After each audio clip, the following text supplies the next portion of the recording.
Hello, dear friends and colleagues. I was looking at the social media and checking different apps, and I was kind of surprised when I noticed that many people, after the leader of Venezuela, Nicolás Maduro, was captured, were talking about, oh, it's going to be very tough to find the right interpreters to interpret his trial. And people saying, well, they will need to have a Venezuelan interpreter because Mr. Maduro is going to use a lot of local speech, he's going to use a lot of regional expressions, and it's going to be difficult for other interpreters to understand that. I was even more surprised when a lot of these comments came from interpreters themselves.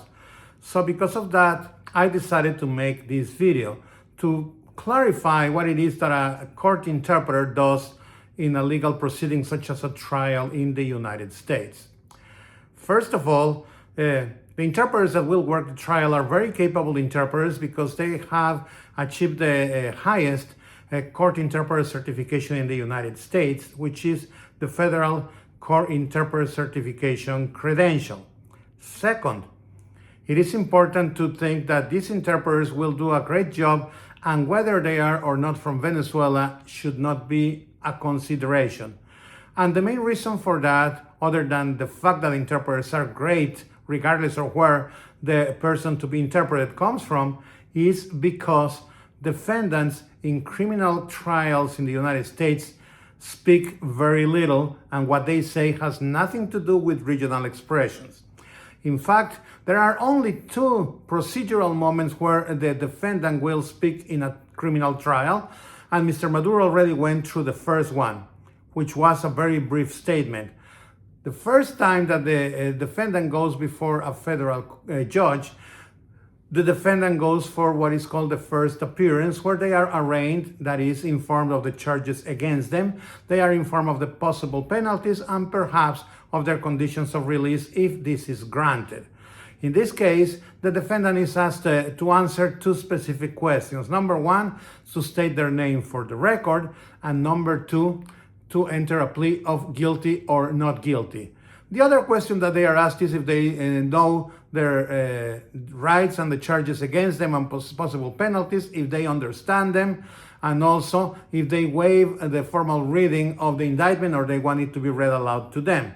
Usually all these questions are answered with a yes or a no, or guilty or not guilty, and sometimes no contest, and the rest of the questions are the same way. So there is very little to be said here and nothing to do with regional expressions. After that, perhaps sometimes there is conditions of liberty or bond redetermination hearing that takes place, very doubtful in this proceeding, where the person goes to court and they listen to the different arguments from the attorneys and the decision from the judge.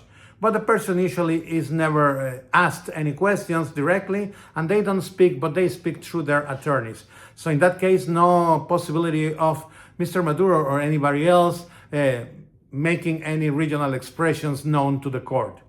After that, the next thing that comes is a time what is called discovery period, which includes also the presentation of some motions that they are heard if presented.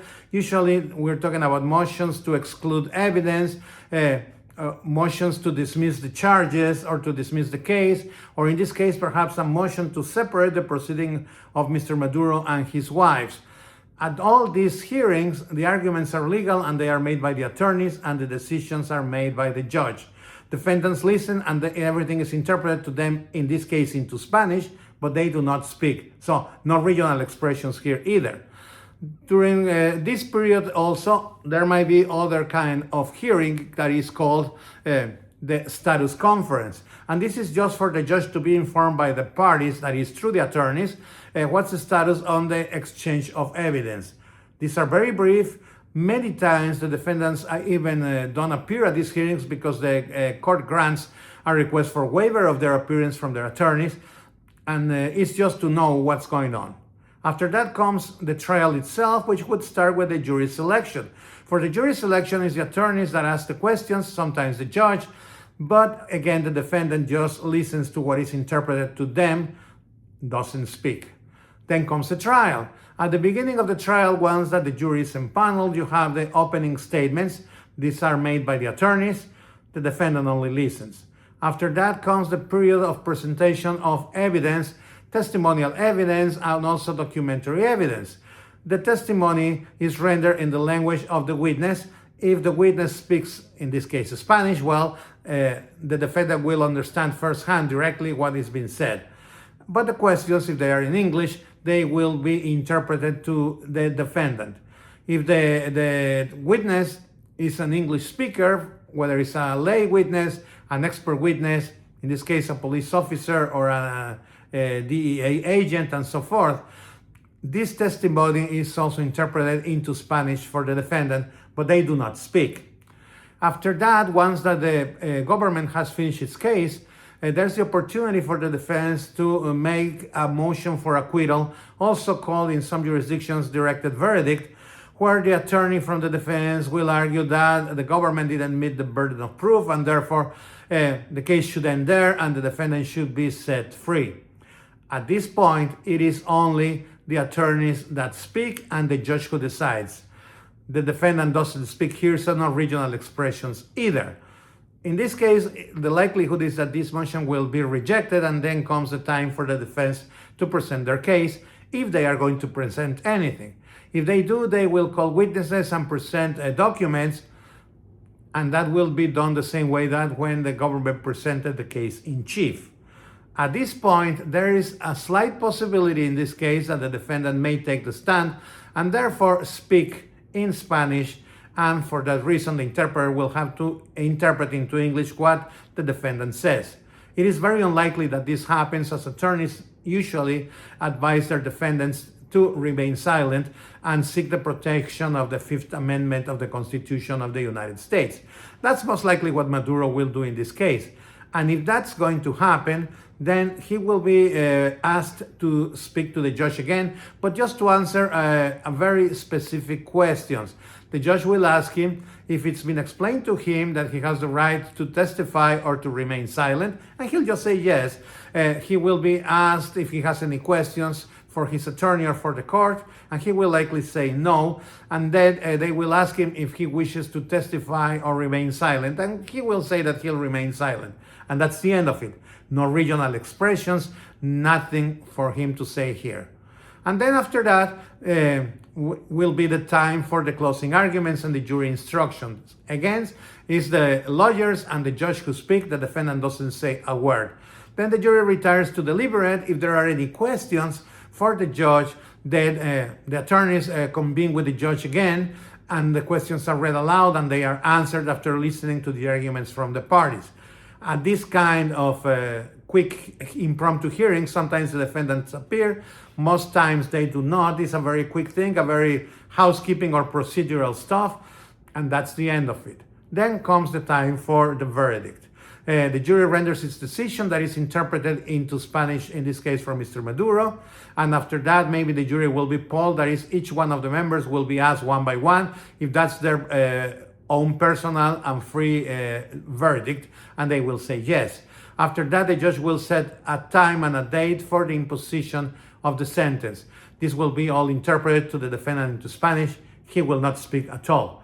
Then comes the time for the pre-sentence report investigation, when a probation officer from the court, together with the defense attorney, goes to visit the defendant in jail, or they meet at the attorney's office in the very unlikely case that he is free at the time on bail. And then the probation officer asks a lot of questions about the criminal history, the personal life of the defendant. Mr. Maduro here will be able to answer and expand his answers and say anything that the probation officer asks him and allows him to say, and his attorney doesn't tell him to remain silent. And at that point, he might be able to use some regional expressions, but again, the federally certified call interpreter will have no problem interpreting that. The probation officer can ask for clarifications if needed. Once that this is done and the probation officer prepares a written pre-sentence report that is given to the attorneys, the attorney reads it to the defendant. It will probably be interpreted or translated for him into Spanish by not the court interpreters, but some court interpreters that work or that were retained in private by the defense. And then we have the sentencing hearing. At the sentencing hearing, the attorneys argue their points. The probation officer recommends a sentence, and the judge applies what is called the sentencing guidelines, which tells him what can be the penalty in the specific case of a guilty defendant, depending on one hand, the criminal history of that person, and on the other hand, depending on the seriousness or the severity of the crime or crimes the person was convicted of. At that point, he has the right to do an elocution. That is, the judge may ask him if he has anything to say before he informs him of the penalty.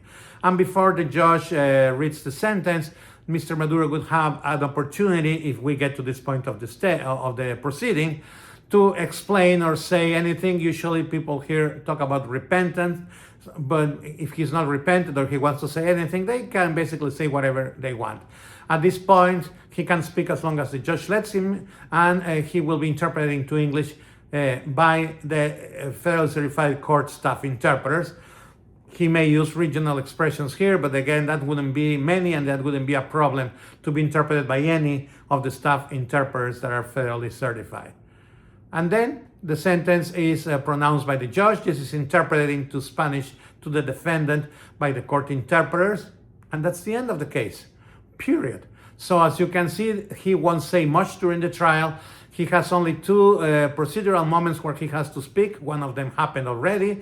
The other one will be when he ascertains his right to remain silent, most likely, and that's it. The other two opportunities that he has to speak is during the sentencing hearing, where he may or may not speak if he wants to, and if he is going to testify, when he testifies, if he chooses to do so, again, very unlikely.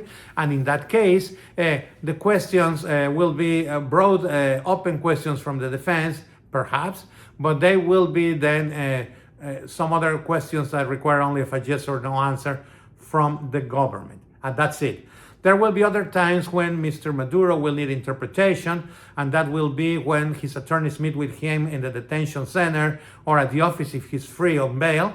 And at that point, that will be interpreted not by the court interpreters, but by some other federally certified court interpreters that have been retained by the law office. And the same goes with the government. The government will require of its own interpreters or some other independent interpreters that are not interpreting the trial to assist them in the preparation of witnesses, if there is a proffer, which I doubt in this case, and so on. But as you can see, there's very little that Mr. Maduro will be able to say that requires of regional expressions or idiomatic expressions during this trial. So, based on the credentials of the interpreters and what really this is about, there is no need to even raise the issue that, oh, he needs to have a Venezuelan speaking court interpreter. That is really totally irrelevant in this case and in any other criminal trial when the interpreting is for the defendant in the United States. So next time that somebody brings this up, you should tell them that they need to be more informed about what it is that court interpreters really do during a criminal trial. At least that is my opinion. Thank you very much.